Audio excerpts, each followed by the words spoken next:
The stage went silent. The cameras zoomed in. And Simon Cowell, for the first time in 15 years, couldn't speak.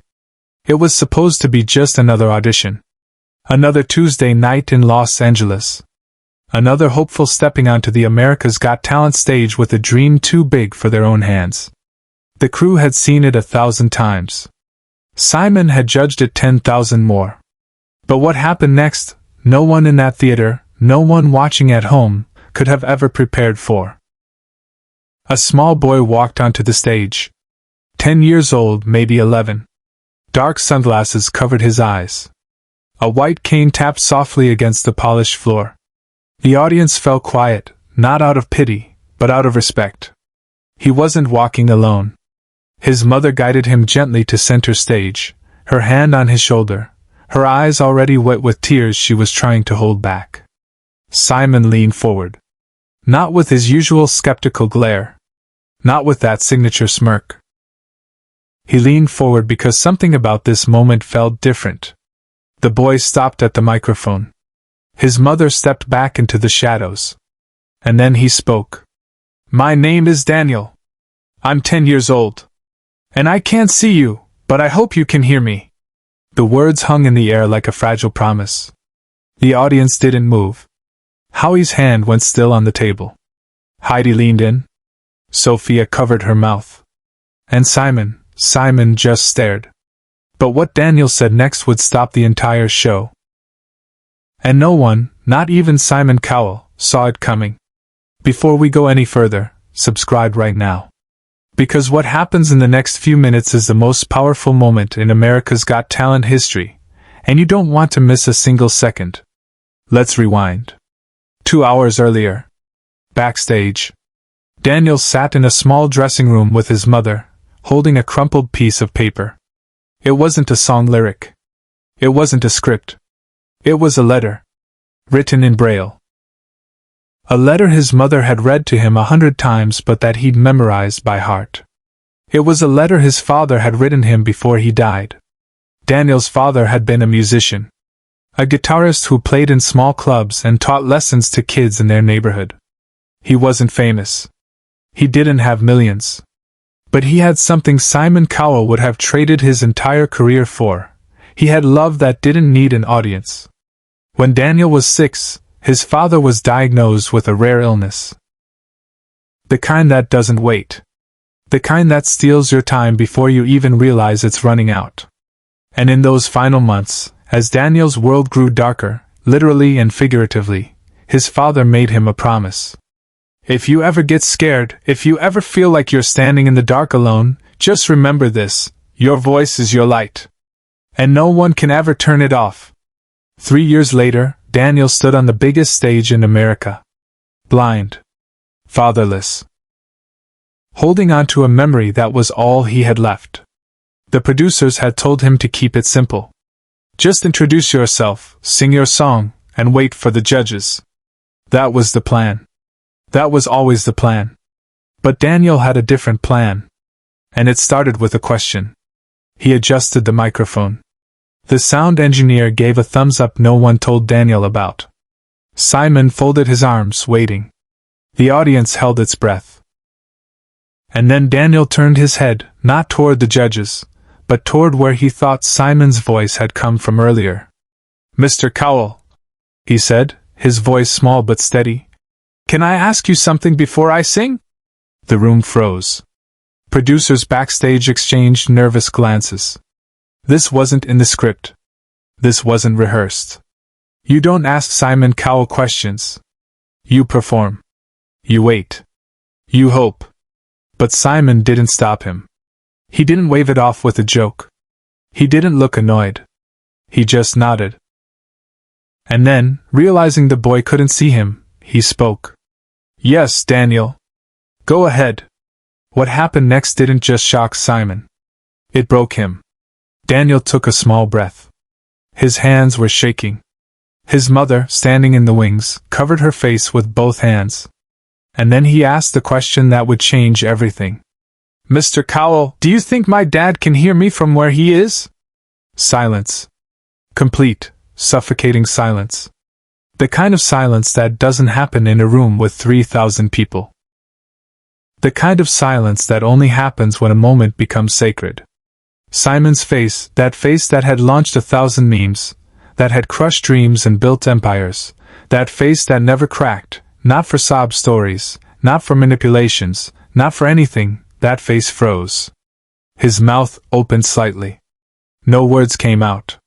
His eyes, those sharp, calculating eyes, softened in a way no one had ever seen on television. His hand, which had been resting on the judge's table, slowly moved to his chest. Howie looked at Simon. Heidi looked at Simon. Sophia looked at Simon. The audience looked at Simon. And Simon looked at Daniel like he was seeing him for the first time. Simon started. His voice cracked. He cleared his throat. Tried again. I think. But he couldn't finish. Not yet. Because the weight of that question wasn't just about a boy and his father. It was about every person who had ever lost someone. Every parent watching at home who'd buried a child. Every child who'd said goodbye too soon. Every human being who'd ever stood in the dark and wondered if love survives death. Simon Cowell, the man who'd made a career out of being unbreakable, was breaking. Live. On camera. In front of millions. And he didn't try to hide it. Simon stood up. The audience gasped. Producers backstage froze. What is he doing? Someone whispered into a headset. No one answered because no one knew. Simon walked out from behind the judge's table. His footsteps echoed in the silent theater. He walked past the cameras. Past the producers. Past the rules. He walked onto the stage. Terry Crews, standing off to the side, didn't stop him. The audience didn't make a sound. Daniel stood there, still holding the microphone, unaware that Simon Cowell had just done something he'd never done in 15 years of judging. He'd left his seat during an audition. Simon stopped a few feet in front of Daniel. Close enough to speak. Far enough to respect his space. Daniel, Simon said, his voice quieter than anyone had ever heard it. Can I tell you something? Daniel nodded. Simon crouched down slightly, so they were closer to eye level, even though Daniel couldn't see him. And then Simon did something no one expected. He reached out and gently placed his hand on Daniel's shoulder. Your father, Simon began, his voice steady but raw, didn't just hear you. He's hearing you right now. And I don't just believe that, Daniel. I know it. The audience erupted. Not in applause, but in tears. Grown men in the balcony wiped their eyes. Mothers clutched their children. Howie turned away from the camera, his shoulders shaking. Sophia openly sobbed. Heidi covered her face with both hands.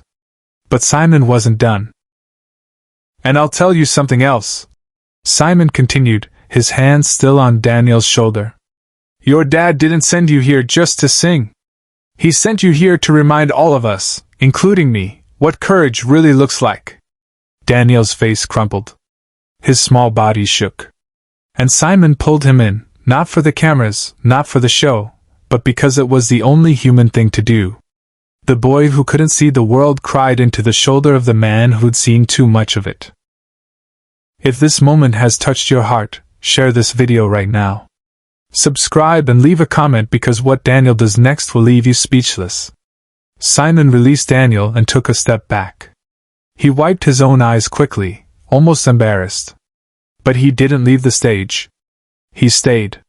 And he looked at Daniel with something that hadn't been in his expression before, belief. No, Simon said, his voice returning to its familiar strength. I want to hear you sing. And I want you to sing it for him. Daniel nodded. He straightened his posture. His mother, still in the wings, was openly weeping. The band behind him began the opening notes of You Raise Me Up, a song his father used to sing to him before bed. But Daniel didn't just sing. He poured his entire soul into every word. His voice, clear and pure, filled the theater like light breaking through a storm. The audience didn't move. They didn't breathe. They just listened as this small, blind boy gave the performance of a lifetime, Not for fame, not for a golden buzzer, but for the man who'd taught him that his voice was his light.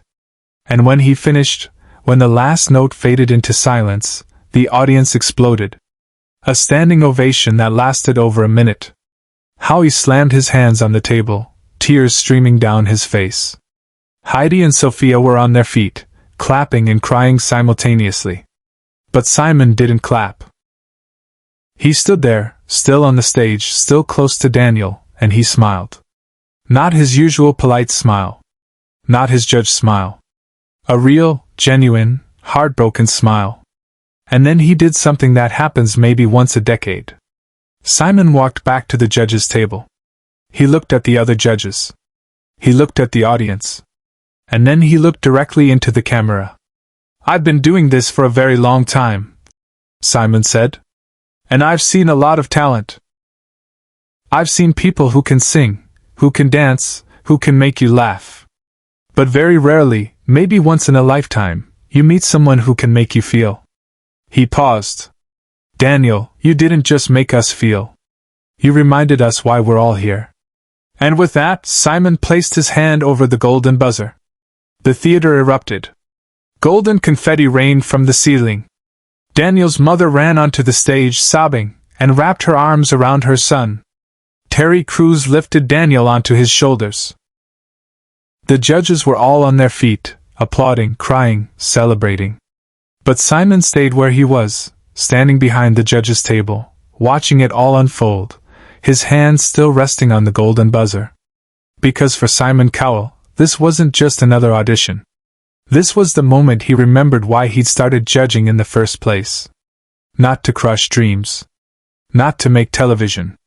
But to find that one person whose story was bigger than the stage.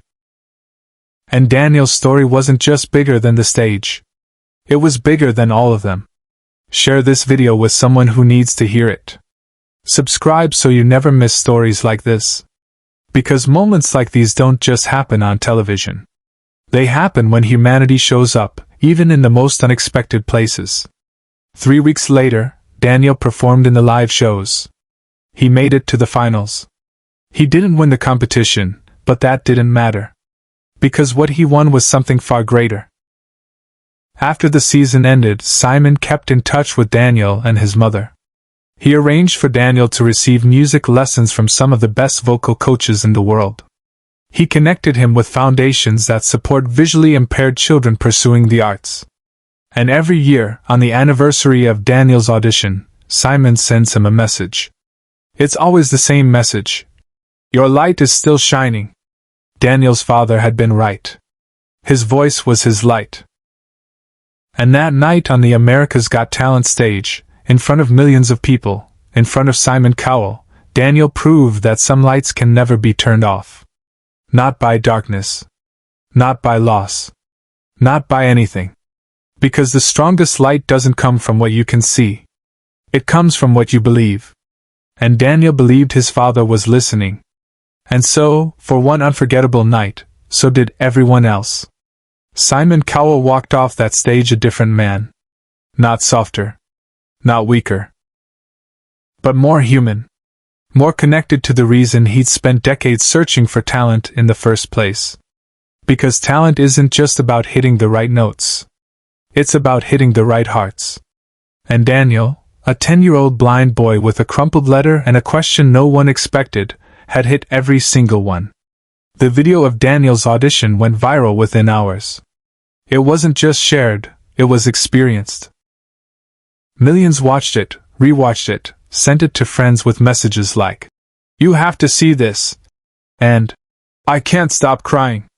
Comments flooded in from every corner of the world. From parents who'd lost children. From children who'd lost parents. From people who never experienced loss but felt it through Daniel's voice. One comment, pinned at the top by the show's official account, simply read, "This is why we watch. This is why we believe." But perhaps the most telling moment came 3 days after the audition aired. Simon Cowell, who rarely posts personal content on social media, shared a photo. It was a simple image, Daniel's golden buzzer moment, confetti frozen midair, the boy's face lit up with pure joy. The caption was even simpler. Some performances you judge. Some performances judge you. Thank you, Daniel. It was shared over 2 million times. Because in that moment, Simon wasn't the judge. He wasn't the celebrity. He wasn't the man behind the desk with the sharp tongue and the sharper suit.